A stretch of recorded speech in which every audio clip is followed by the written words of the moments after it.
بسم اللہ الرحمن الرحیم۔ معزز ناظرین، اگر میں یہ بات کہوں کہ پاکستان، وطن عزیز پاکستان ایک خبروں کا جنگل ہے جس میں ہر لمحہ، ہر لحظہ، ہر دن کوئی نہ کوئی نیا شگوفہ پھوٹتا ہے، کوئی نہ کوئی نئی خبر جنم لیتی ہے، لیکن اب چونکہ ہم اس کے عادی ہو چکے ہیں تو اس لیے ہمیں یہ کوئی بڑی غیر معمولی بات نہیں لگتی۔ مثلاً کل کے ہی واقعات کو لیجئے، قاضی فائز عیسیٰ نے 29ویں چیف جسٹس کے طور پر حلف اٹھایا۔ یہ تو خیر خبر تو ہے، بڑی اہم خبر ہے، لیکن کوئی نئی بات اس میں نہیں۔ پہلے بھی جج حلف اٹھاتے رہے ہیں۔ جو نئی بات ہوئی ہے وہ یہ ہے کہ قاضی صاحب کے ساتھ، نئے چیف جسٹس کے ساتھ ان کی جو اہلیہ تھی محترمہ سرینا عیسیٰ، وہ بھی کھڑی تھیں۔ اب اس کے کئی تاثرات، کئی رد عمل ہیں۔ بہت سے لوگوں نے اس کو سراہا ہے اور کہا ہے کہ خواتین کو ہونا چاہیے ایسے موقعوں پہ۔ ظاہر ہے وہ ان کا بھی ایک عمل دخل ہوتا ہے، ان کا بھی کردار ہوتا ہے۔ اس معنوں میں دیکھا جائے، آپ کو پتہ ہے کہ مغربی ممالک میں بہت سے ایسے موقع ہوتے ہیں جس میں خواتین اپنے شوہر کے ساتھ شانہ بہ شانہ کھڑی ہوتی ہیں، لیکن اس کی ایک اور بھی اس کی شکل ہے اور اس پہ بھی تبصرے ہوئے ہیں۔ آپ کو یاد ہوگا کہ جب قاضی فائز عیسیٰ صاحب کے خلاف پہلی حکومت یعنی تحریک انصاف کی حکومت کے زمانے میں ایک ریفرنس دائر کیا گیا تھا سپریم کورٹ میں، تو اس وقت اکثر ایسی موقع تھے اور تاریخیں تھی جس میں محترمہ سرینا عیسیٰ کو سپریم کورٹ کے سامنے پیش ہونا پڑا تھا، اور یقیناً اس زمانے کے ججز میں سے اب بھی کچھ موجود ہیں۔ تو یہ بھی ایک بڑی اہمیت کی بات تھی کہ جو خاتون پہلے ان ججوں کے سامنے پیش ہوئیں اپنے دفاع میں، وہ آج ان کے کھڑی تھیں اور ان کے جو سینئر موسٹ جج ہیں ان کی بیگم کے طور پہ کھڑی تھیں۔ بہرحال اب آج کی جو کارروائی ہے اور آج کے جو معاملات ہیں وہ اس سے بھی زیادہ اہمیت کا باعث بھی ہیں، دلچسپی کا باعث بھی ہیں اور ایک خبر بھی ہے۔ خبر اس طرح یہ بنتی ہے کہ اس سے پہلے کبھی ہوا نہیں کہ سپریم کورٹ میں کوئی ایسا کیس آئے جس کی براہ راست جس کی کارروائی نشر ہو۔ وہاں آج ایک کیس سنا جا رہا ہے سپریم کورٹ میں، وہ پورے کے پوری اس کی کارروائی جو ہے نشر ہو رہی ہے، اور بتایا گیا ہے کہ یہ پائلٹ پروجیکٹ کے طور پہ ہے، یعنی اگر یہ ٹھیک رہا سلسلہ تو ہو سکتا ہے اور جو مقدمات جو ہیں ان کی بھی اسی طرح کی لائیو کوریج ہو۔ اور دوسری بڑی اہم بات ہے کہ بڑے عرصے کے بعد سپریم کورٹ کا فل بینچ جو ہے وہ ایک مقدمہ سن رہا ہے، اور فل بینچ کی اس وقت تعداد ہے 15، یعنی چیف جسٹس اور اس کے علاوہ 14 اور ججز۔ یہ دو اہم چیزیں ہو رہی ہیں۔ اب معاملہ کیا ہے؟ ظاہر ہے آپ سوچیں گے کہ معاملہ کوئی ایسا اہم ہے کہ اس کی براہ راست اس کی لائیو کوریج بھی ہو رہی ہے، ٹی وی بھی کوریج کر رہا ہے، اور دوسری بات یہ ہے کہ فل بینچ بیٹھا ہوا ہے۔ معاملہ یہ ہے، اس کو آپ کو سمجھنے کے لیے آپ کو کچھ تھوڑا سا حوالہ دے دیتا ہوں اور پھر آپ کو ماضی کی جو ساری معاملات ہوئے اس کی طرف لے جانے کی کوشش کریں گے۔ یہ جو کیس سنا جا رہا ہے اس کا نام ہے Supreme Court Practice and Procedure Bill 2023۔ اس کے بارے میں وہ سنا جا رہا ہے۔ وہ کس سٹیج پہ ہے یہ معاملہ، یہ اس کی وضاحت ہم ابھی آپ کو کریں گے،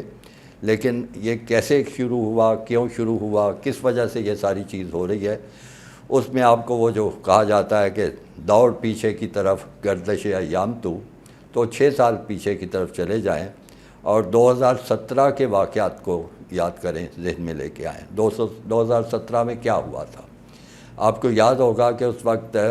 مسلم لیگ نون کی حکومت تھی اور اس کے جو قائد اور سربراہ تھے میاں نواز شریف صاحب، وہ وزیر اعظم پاکستان تھے، منتخب ہو کر آئے تھے۔ لیکن اس زمانے میں اس وقت کی سپریم کورٹ میں جس کے سربراہ جسٹس ثاقب نثار تھے، ایک بینچ تشکیل دیا گیا جس کے سربراہ جو تھے جسٹس آصف سعید کھوسہ صاحب تھے، اور چیف جسٹس نے آج خود نوٹس لے کر وہ معاملہ سماعت کے لیے رکھا، کیونکہ پاناما کیس آیا تھا جس میں ہر قسم کی شکوک و شبہات تھے اور انگلیاں اٹھ رہی تھیں میاں نواز شریف صاحب کی طرف، تو اس کی کیس کی سماعت کے لیے وہ بینچ تشکیل دیا گیا، اور اس نے ایک 2-3 مہینے کی سماعت کے بعد 28 جولائی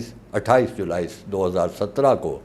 یہ فیصلہ سنایا، اور بڑا ایک اہم فیصلہ میں سمجھتا ہوں کہ اس سے پاکستان کی سیاست میں، پاکستان کی تاریخ میں ایک بہت بڑی تبدیلی آئی۔ فیصلہ یہ تھا کہ میاں نواز شریف کو بطور وزیر اعظم اپنے عہدے سے ہٹا دیا گیا، نہ صرف عہدے سے ہٹا دیا گیا بلکہ ان کو تا حیات نااہل بھی قرار دے دیا گیا۔ یہ خود نوٹس کا نتیجہ تھا۔ یہ چیز ظاہر ہے کہ اس وقت کی حکومت، اس وقت کی سیاسی جماعت جس کی حکومت تھی، ان کے لیے قابل برداشت نہیں تھی۔ بہرحال معاملہ ویسے ہی چلا، اور اس کے بعد الیکشن ہوئے، انتخابات ہوئے 2018 میں،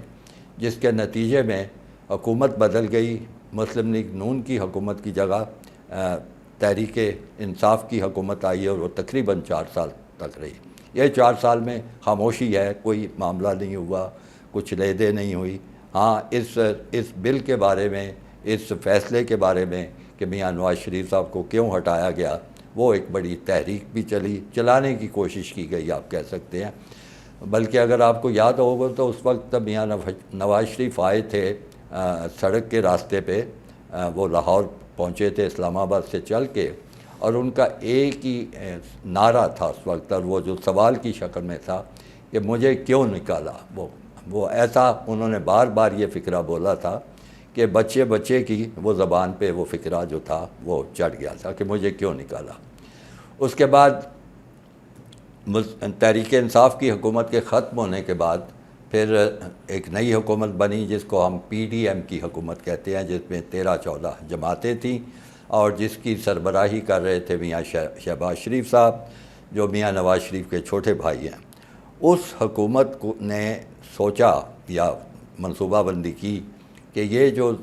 ہوئی تھی میاں میاں نواز شریف صاحب کے ساتھ معاملہ، اس کا کچھ ازالہ ہونا چاہیے۔ اس ازالے کی کیا شکل انہوں نے کی؟ وہ شکل یہ بنی کہ 30 مارچ 2023 کو انہوں نے ایک بل تو پہلے پیش کر دیا تھا جو قومی اسمبلی سے پاس ہوا، اور اس کے بعد وہ سینٹ سے پاس ہو کر وہ بل سے ہوتا ہوا وہ قانون بن گیا۔ اس کا نام تھا Supreme Court Practice and Procedure Bill, اور اس میں 2 چیزیں جو تھیں وہ بڑی اہم جو تھیں وہ کی گئی، یعنی تبدیلی اس بل کے ذریعے کیا تبدیلی لائی گئی وہ یہ تھی کہ سپریم کورٹ کے چیف جسٹس کے جو خود نوٹس لے کر سماعت کے اختیارات تھے وہ محدود کر دیے گئے۔ محدود اس طرح کیے گئے کہ وہ خود یہ نوٹس لے کر کسی کیس کی سماعت نہیں کر سکتا، بلکہ اگر وہ چاہے کہ کسی کیس کو سنا جائے تو اس کو اپنے سینئر موسٹ جو سب سے 2 سینئر ججز ہیں، اس کے ساتھی ججز، ان کو ساتھ شامل کرنا پڑے گا، اور اگر اکثریت کی رائے ہو کہ یہ از خود سماعت کے قابل ہے یہ معاملہ تو پھر وہ سنا جائے۔ پہلی یہ انہوں نے کی، اور دوسری پھر انہوں نے جو چیز یہ کی تھی کہ بینچوں کی جو تشکیل ہے، جو مختلف بینچ بنتے ہیں سپریم کورٹ کے معاملات سننے کے لیے، اس کی تشکیل میں بھی چیف جسٹس کے اختیارات کو محدود کر دیا، اور اس میں بھی یہ شرط رکھی گئی کہ چیف جسٹس اکیلا ہی بینچ نہیں تشکیل دے گا، بلکہ اس کے ساتھ جو 2 ساتھی سینئر جج ہوں گے وہ بھی اس میں شامل ہوں گے، اور باہمی رضامندی یا اکثریت کے فیصلے سے وہ بینچ بنائے جائیں۔ تو یہ جو مارچ میں قانون بنا، پی ڈی ایم کی حکومت نے بنایا، اس کی یہ 2 بنیادی جو تھی، ویسے اور بھی باتیں تھیں اس میں، لیکن جو اہم باتیں تھیں وہ یہ تھیں جس کی وجہ سے سپریم کورٹ کے چیف جسٹس کا جو بلا شرکت غیرے ہر چیز کرنے کا اختیار تھا وہ ختم تو بالکل نہیں ہوا، لیکن محدود ہو گیا، کیونکہ اب وہ اس کو پابند کیا گیا کہ اپنے 2 ساتھی ججز کی رائے کے ساتھ یہ معاملات کرے سارا۔ لیکن ظاہر ہے پھر اس کا ایک رد عمل ہونا تھا، ملک میں بھی اس پہ گفتگو ہوئی، مختلف آراء آئیں، وکلاء نے باتیں کیں، شہریوں کی طرف سے بھی رد عمل آیا، لیکن سب سے اہم رد عمل جو آیا وہ خود سپریم کورٹ کی طرف سے تھا، جن کے بارے میں یہ قانون میں تبدیلی کی گئی تھی۔ اور یہ رد عمل آیا تھا 13 اپریل 2023 کو، ان کی طرف سے ایک فیصلہ آیا، اور یہ فیصلہ کس نے کیا؟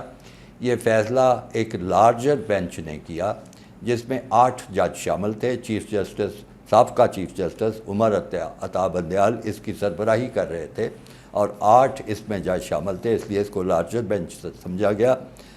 لیکن یہ بینچ متنازع ہو گیا, جب بنا ہی تھا اس وقت ہی متنازع ہو گیا, کیونکہ اس کی وجہ یہ تھی کہ جو سپریم کورٹ کے اس وقت کے 3 بہت سینئر جج تھے وہ اس میں شامل نہیں تھے, ان میں سے کوئی بھی شامل نہیں تھا. اس میں ایک موجودہ چیف جسٹس قاضی فائز عیسیٰ تھے, پھر ایک اور سینئر جج سردار طارق مسعود تھے, پھر تیسرے ایک سینئر جج تھے جسٹس منصور علی شاہ. ان تینوں میں سے بھی کوئی اس میں شامل نہیں تھا,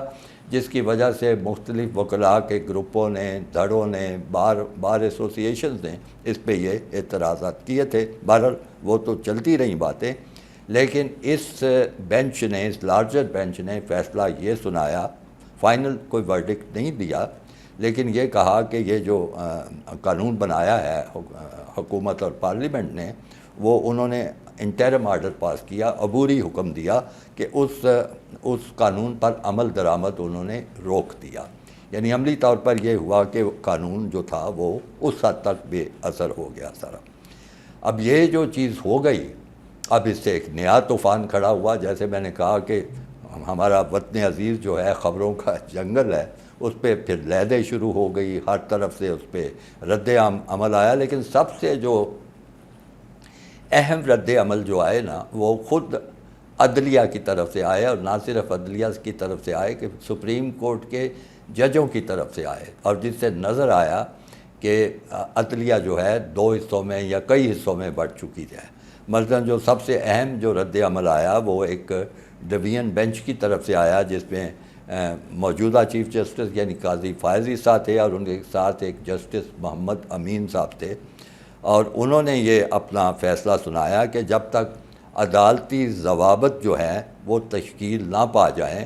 اس وقت تک آرٹیکل 184 ہے آئین کا, اس کے تحت مقدمات جو ہیں وہ ملتوی کیے جائیں. مطلب یہ تھا کہ جب تک یہ معاملہ فائنل نہیں ہو جاتا, اس وقت جو آرٹیکل 184 کے تحت مختلف مقدمات زیر سماعت ہیں, جس میں اکثر از خود نوٹس کا ہی معاملہ ہوتا ہے, تو ان کو ملتوی کیا جائے. پہلا ان کا یہ رد عمل آیا. ظاہر ہے اتنے سینئر ججز کی طرف سے جب یہ معاملہ آیا تو اس پہ اور شور مچا. پھر ایک رد عمل آیا جسٹس اطرم من اللہ کی طرف سے. انہوں نے اب ریمارکس دیے اسی طرح کا معاملہ سنتے ہوئے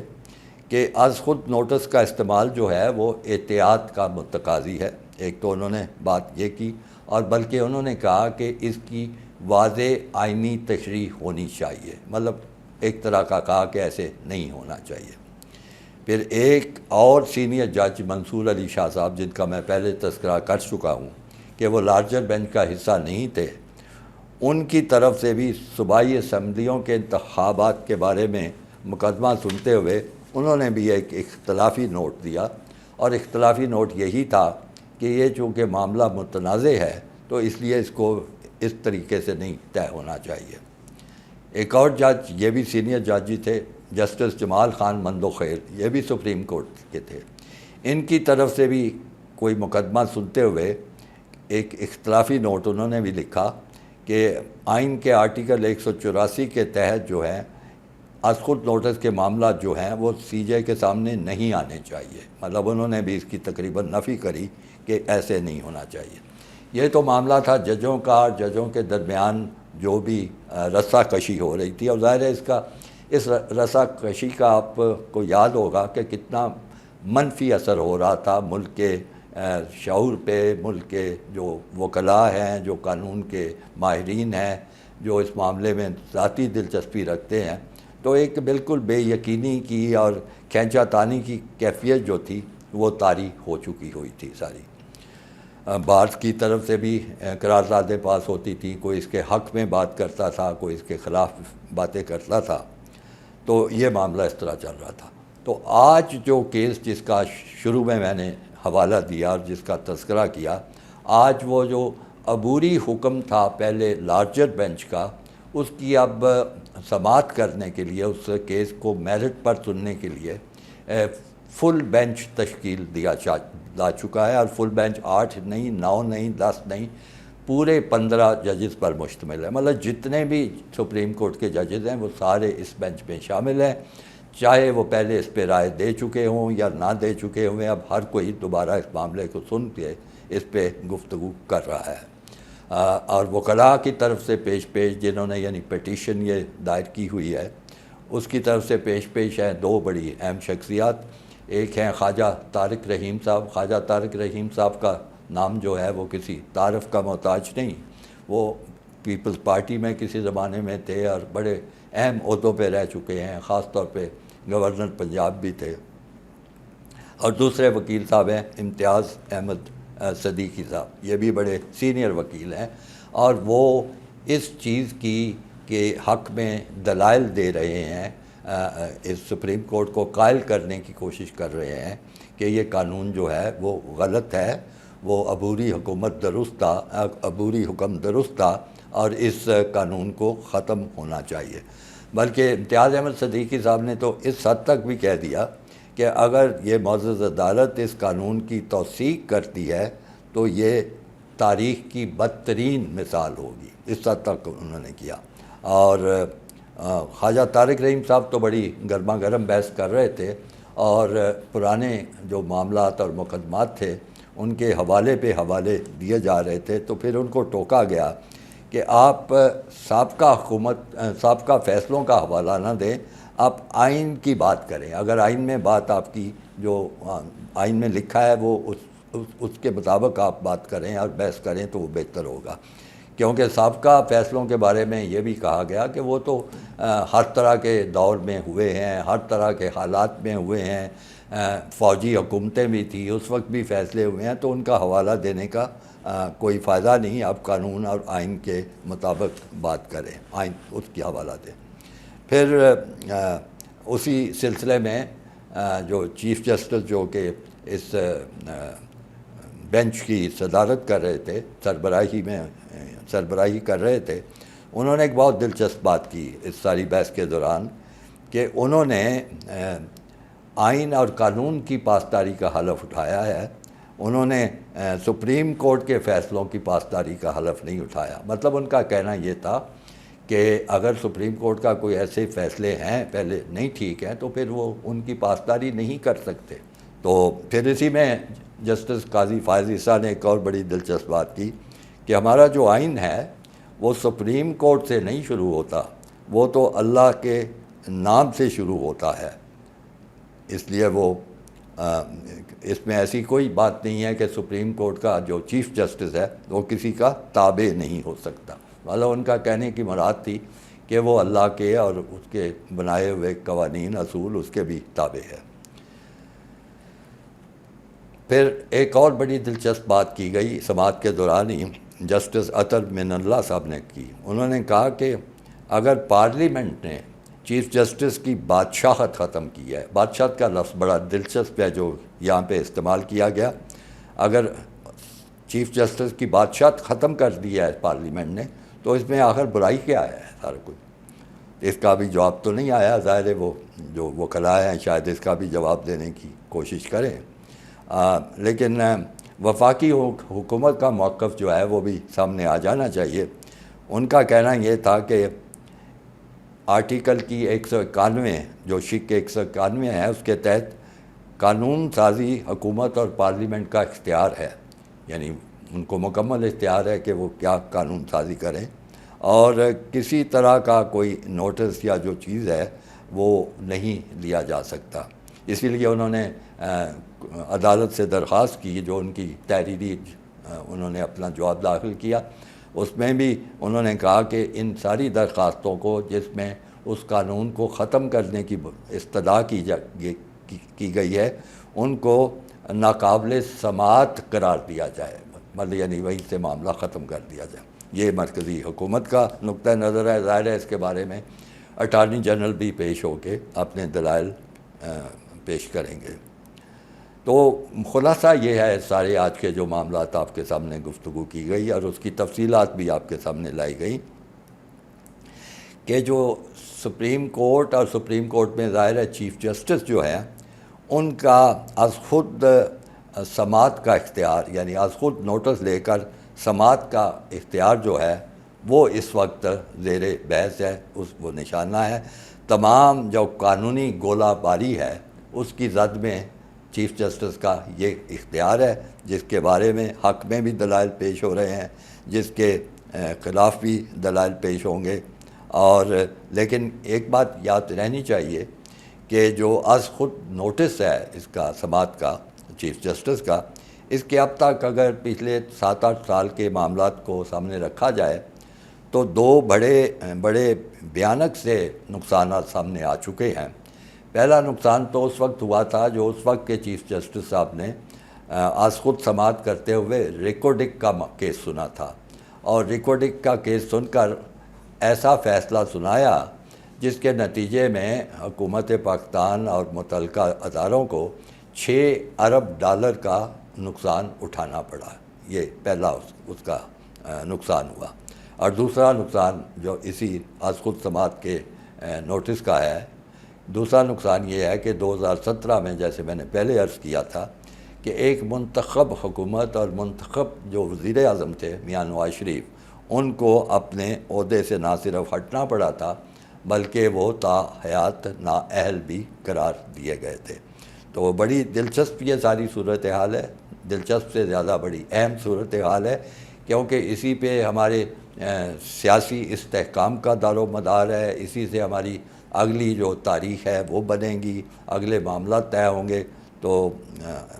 اس سارے معاملے کے ساتھ ہم آپ سے اجازت چاہتے ہیں، تو کل جو کچھ معاملات ہوں گے اس پہ دوبارہ گفتگو کے لیے آپ کے سامنے پیش ہوں گے۔ خدا حافظ۔